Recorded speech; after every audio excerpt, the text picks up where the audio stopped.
জগতে আমি এসেছিলাম শূন্য হাতে, ছিল না কেউ হাত ধরার, ছিল না কিছুই শূন্যতা ছাড়া।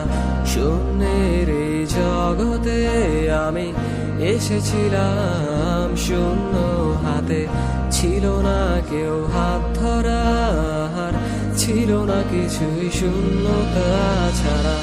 কত দ্বারে দাঁড়িয়েছি আমি, পাইনি কিছুই তিরস্কার।